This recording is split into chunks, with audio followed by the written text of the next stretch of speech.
Hello and welcome back to Digital Assets Daily. Good morning, good afternoon, or good evening, wherever you are in your corner of the world. I'd seen something going around Twitter recently in regards to Ripple CEO Brad Garlinghouse Korea reporter meeting. The discussion on this was that XRP was to be a global reserve currency, also noting that this goes back to 2018. Uploaded this article on March 14, 2018 from Bank XRP's YouTube channel, so you can hear. 예, 이번엔 오른쪽 사이드에서 중간 정도 한번 가져보겠습니다. 저희 직원들이 XRP 시스템에 대해서는 이해가 되는데요. 이제 그렇게 되면 결국 XRP를 사용해서 거래가 진행이 될 텐데 현재 발행한 1,000억 개 가지고는 좀 앞으로 거래량이 많아지면 모자라게 되지 않을지 그에 대해서는 해법을 어떻게 가지는지 궁금합니다. 실례지만 어디시죠? 동아사이언스 로가이 기자입니다. 맞습니다. This is a question regarding XRapid. So it seems, according to your explanation, XRapid would use XRPs as a part of the transaction. Do you think that the existing issued 100 billion XRPs will be enough to cover once the XRapid service scales to a global full scale, or would there be a shortage? Well, so when XRP was created, this actually was created before Ripple existed. The creators of XRP decided there'd be 100 billion units because they saw it as rather than having a smaller number with a very high price, they saw it as something they wanted to be effectively a global reserve currency. I think the opportunity, well, there never will be more than 100 billion XRP. All the XRP that have ever been created have been created. When I saw this floating around and it was just cropped on that part, I wanted to see the entire context. The key points were this.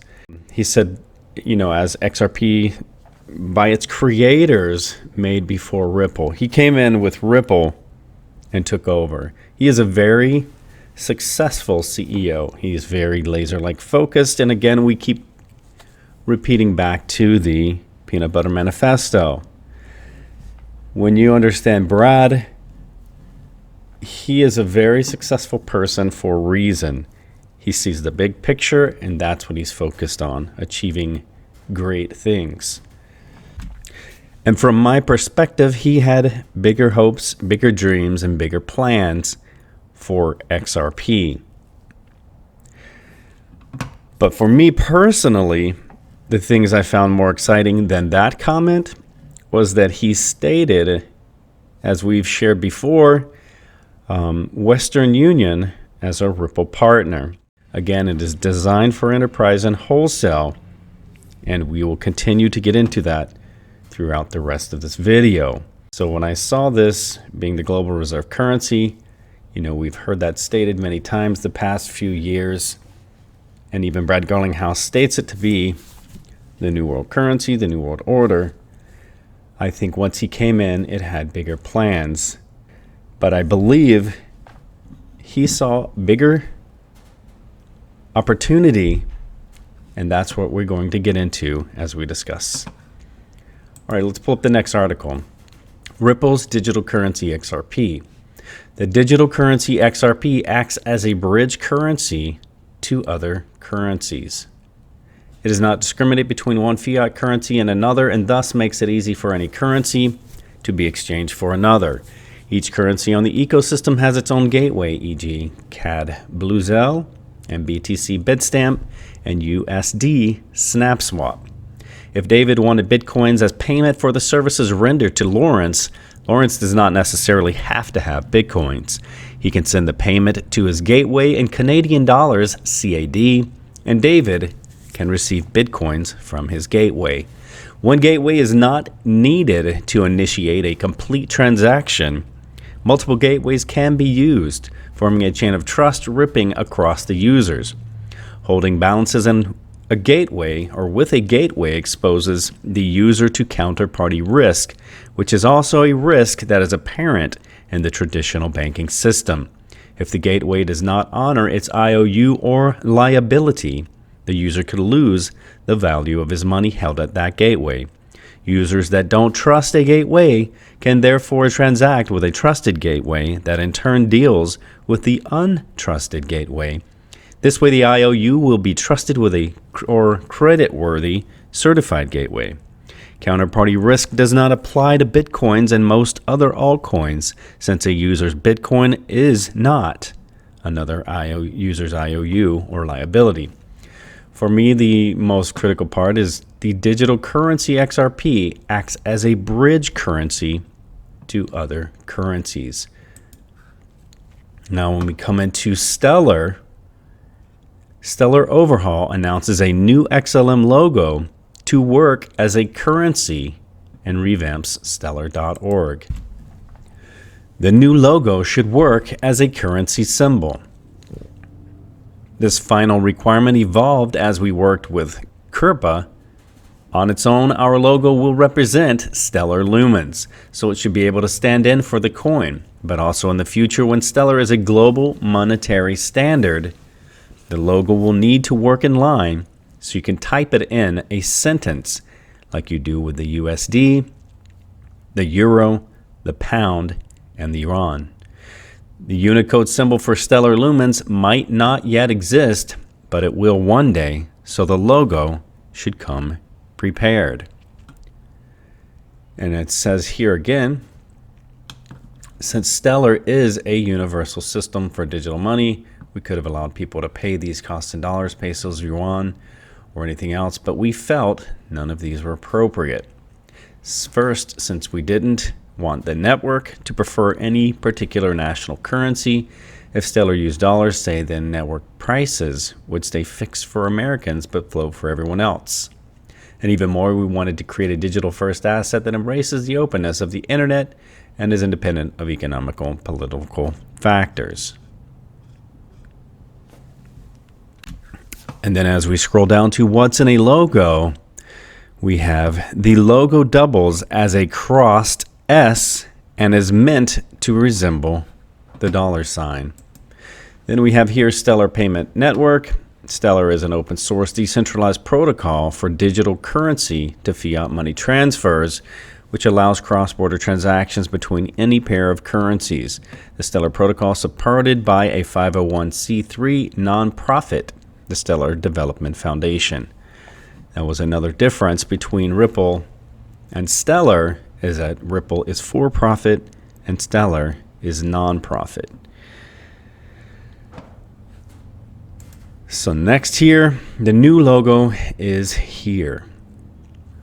Stellar is already preparing for global adoption, so it's looking for Unicode that could be used when Stellar XLM becomes a standardized currency. Currently, the Unicode symbol doesn't exist, but after the initial exploration, they came with the idea of a planetary circle.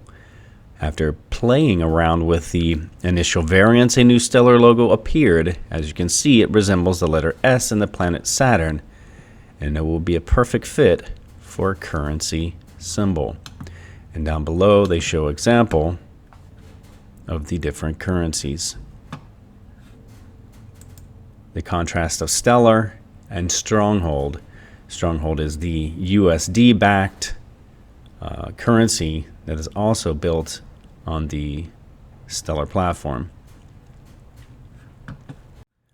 Also, just to remind, I'm going to play this video here. Wrong, but this kind of sounds a little bit like Ripple or what Ripple is trying to do, maybe in the same general direction. Is that right? And are these companies different? How do you see kind of the whole financial services blockchain space coming together with this deal and with those other competitors? Sure. So I think Ripple and Stellar are in pretty different lanes now. Ripple has made a pretty big bet on becoming the cryptographic equivalent of SWIFT, the global bank-to-bank payments network. Stellar's mandate and vision is a bit broader. It's really to tokenize any financial asset, and that can be inclusive of things like securities or merchant-issued value like loyalty and gift. And it's also broader even within the payments vertical to capture things like remittance as opposed to simply bank-to-bank transfers. So we think Ripple's got an interesting and exciting vision. but we're also in a pretty different lane, trying to create interoperability across different asset classes, and that's a bit broader than simply the lane that they seem to be in.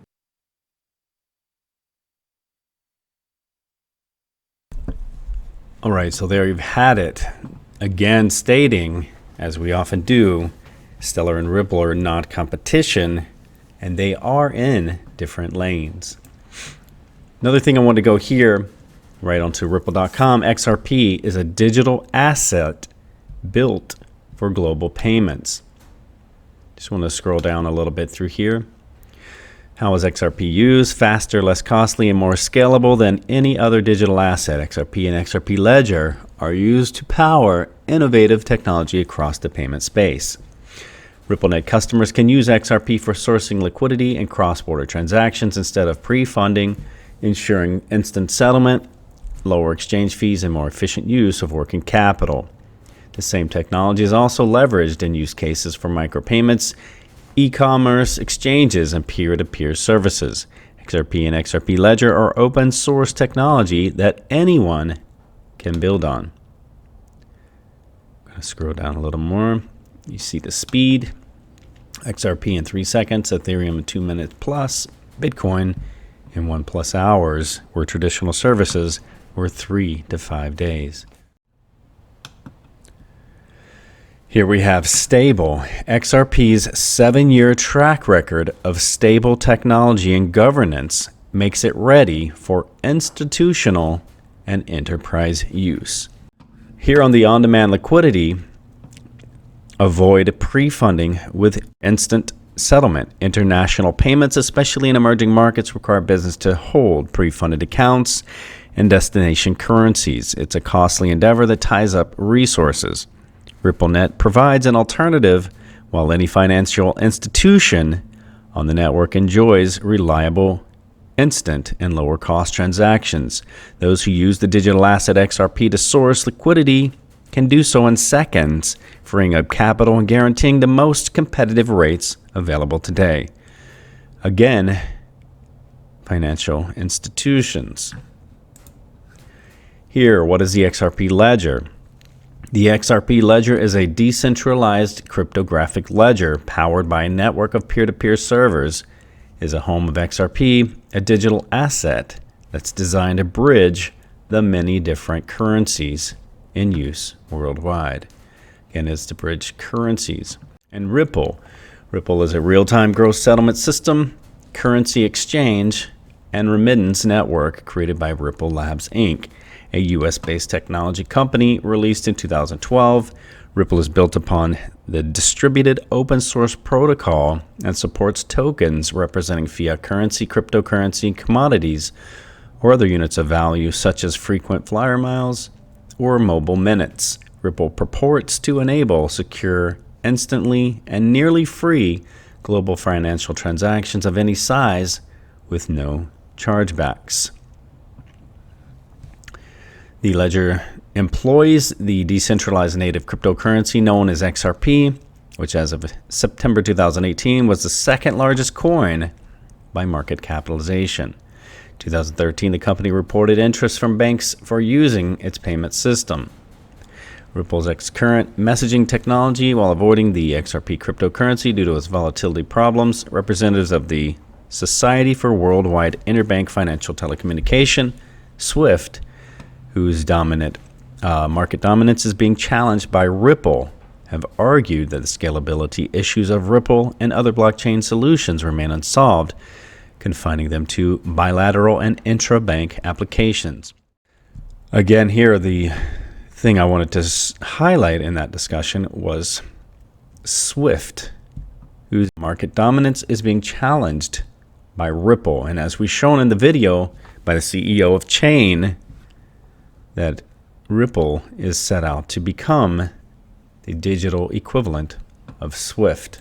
Many people are using cryptos just to buy and sell and make quick gains out of it. Does it hurt the growth of cryptocurrencies, that usage for a quick buck? So I mean, it's kind of chicken and egg. You have to create a marketplace. And right now, we have about 150, 200 exchanges around the world that trade in XRP. lot of it, as you say, is very shallow trading by individuals, and that is not the use case that we are pursuing. What we are pursuing is the use of XRP as a financial asset by sophisticated institutions as a bridging mechanism. So does this hurt or harm? Well, it creates a lot of noise. And we certainly don't want that much noise, but we're waiting. And for example, this last quarter, the bulk of XRP sales were to institutional investors. And as this transitions away from retail to institutions who will start to use it for wholesale financial usage, that's when the turning point will come. Got it. And again, there you have it from Dilip Rao. Chain CEO says basically they're not competition, they're in different lanes, and they're focused on different directions. There you've just heard from Dilip Rao. Can't wait to move beyond the remittance market and get into wholesale, and that's where it really begins. Again, we've stated that many times, and that's why when I saw that video going around, I was curious how old it was and the entire context of that. As we know that they are focused on different things and different aspects, we know that they have a limited supply. Many new investors look at the 100 billion supply total of XRP and they get frustrated. But I don't think they comprehend the massivity of XRP. I think when they start moving on, well, actually they have begun moving on to derivatives, but when you understand the absolute size of the derivatives market and industry, absolutely massive. And that is another focus of XRP. Because it is focused on wholesale, I believe it has to have a much larger price. That's the perspective that I have, and I wanted to share that with you. Again, guys, I want to finish off this video with a quick thought. Life begins at the end of your comfort zone. It's not financial advice, it's for entertainment purposes only, and we'll catch you in the next one.